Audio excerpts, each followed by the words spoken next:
ನಮಸ್ತೆ. ಇವತ್ತು ಗುರುರಾಯರ ನೆನೆಯುತ್ತ ಅವರ ಬಗ್ಗೆ ತಿಳ್ಕೊಳ್ಳೋಣ. ರಾಘವೇಂದ್ರ ಸ್ವಾಮಿಗಳು ಪ್ರಸಿದ್ಧ ಸಂತರು, ಗುರುಗಳು ಹಾಗೂ ಮಧ್ವಾಚಾರ್ಯರ ಪರಂಪರೆಯ ಪ್ರಮುಖ ಯತಿಗಳಲ್ಲಿ ಒಬ್ಬರು. ಅವರು ಭಕ್ತರ ಮನಸ್ಸಿನಲ್ಲಿ ಇಂದು ಸಹ ಜೀವಂತವಾಗಿ ಪೂಜಿಸಲ್ಪಡುತ್ತಾರೆ. ಇವರ ಜನ್ಮಸ್ಥಳ ಭುವನಗಿರಿ, ಇಂದಿನ ತಮಿಳುನಾಡು. ಜನ್ಮನಾಮ ವೆಂಕಟನಾಥ. ಜನ್ಮ ವರ್ಷ ಕ್ರಿಸ್ತಕ 1595. ಪೋಷಕರು ಶ್ರೀ ತಿಮ್ಮಣ್ಣಾಚಾರ್ಯರು ಮತ್ತು ಶ್ರೀಮತಿ ಗೋಪಿಕಾಂಬ. ಇವರು 1614ರಲ್ಲಿ ಸರಸ್ವತಿ ಎಂಬುವರನ್ನು ಮದುವೆಯಾದರು. ಇವರ ಮಗ ಲಕ್ಷ್ಮೀ ನಾರಾಯಣಾಚಾರ್. ಸನ್ಯಾಸ, ಆಶ್ರಮ ಸ್ವೀಕಾರ ಮತ್ತು ಹೆಸರು ಬದಲಾವಣೆ.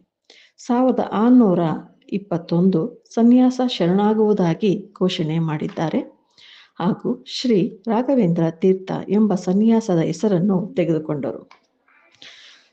ಬೃಂದಾವನ ಪ್ರವೇಶ 1671ರಲ್ಲಿ ಅವರು ಜೀವಂತ ಸ್ಥಿತಿಯಲ್ಲೇ ಬೃಂದಾವನ ಮಾಡಿದರು.